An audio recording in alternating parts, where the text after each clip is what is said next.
Vse vas prav lepo pozdravljam in se zahvaljujem za vašo pozornost. Nadaljujemo z zdravstvom. Včeraj je vlada, tako je sporočil minister za finance, gospod Klemen Boštjančič, potrdila predlog spremembe načrta za okrevanje in odpornost. V Novi Sloveniji z ogorčenjem ugotavljamo, da je vlada iz projekta izločila novo infekcijsko kliniko v Mariboru. Kot poslanec, ki prihaja iz vzhodne Slovenije, lahko rečem, da pravzaprav za vse večje investicije v vzhodni Sloveniji moramo dejansko velikokrat po kolenih romati do Ljubljane, da uspemo. Mi ne nasprotujemo temu, da se seveda nadaljuje investicija v medicinsko fakulteto na Vrazovem trgu, medicinsko fakulteto Univerze v Ljubljani. Ne vidimo pa nobenega razloga, zakaj je vlada iz investicije oziroma iz načrta za okrevanje in odpornost izključila investicijsko kliniko v Mariboru. Zanimiva je časovna koincidenca. Prav v tem obdobju je dr. Robert Golob, predsednik vlade, obglavil vodstvo UKC Maribor. V tem času je odšel minister za zdravje in zdaj se tudi režejo sredstva iz mehanizma za okrevanje in odpornost za investicije v Mariboru.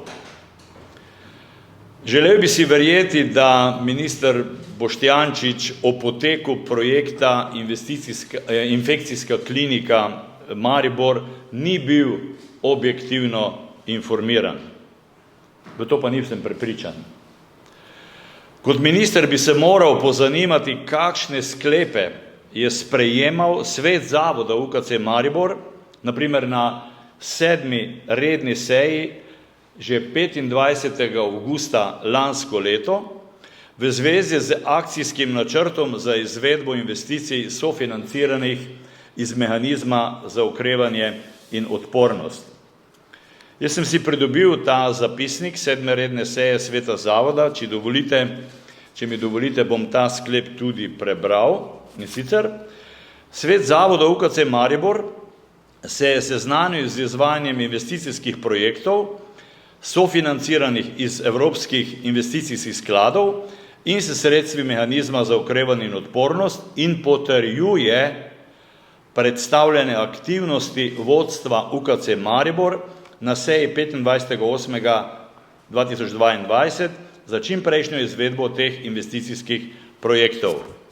Ta zapisnik je podpisal seveda tudi predsednik sveta zavoda, gospod Aleš Šabeder, ki je ob prevzemu te funkcije, torej predsednika sveta zavoda UKC Maribor, bil strani svetnikov tudi naprošen, da naj vlada vendarle aktivno deluje v tej smeri, da bi se investicije, ki so začrtane za mariborsko regijo, res tudi realizirale. Gospod Šabeder, predsednik sveta zavoda, se je takrat za to spodbudo svetnikom tudi zahvalil.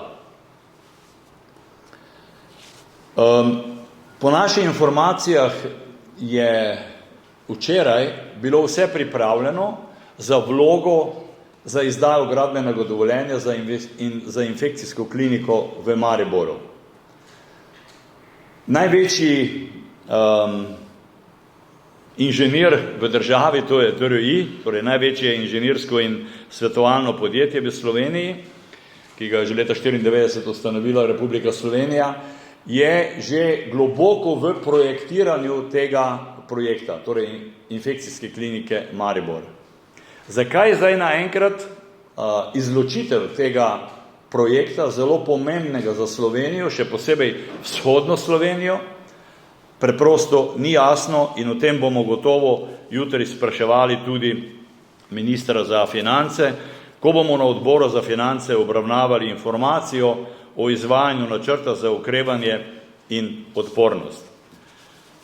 Obstaja akcijski načrt glede izvajanja investicijskih projektov s sredstvi mehanizma za okrevanje in odpornost, ki, kot rečeno, ga je obravnaval svet zavoda že skoraj pred enim letom in ga podprl. In v tem akcijskem načrtu je zelo jasno napisano, da bi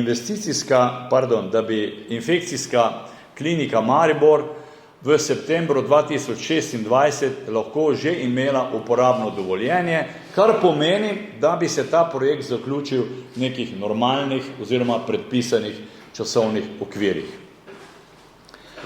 Sprašujemo se, zakaj bi pravzaprav takšno investicijo, ki bo tam nekje med 50 in 50 milijoni evrov, zakaj bi jo gradili davkoplačevalci Republike Slovenije, ko pa imamo na razpolago, praktično na mizi, nepovratna evropska sredstva.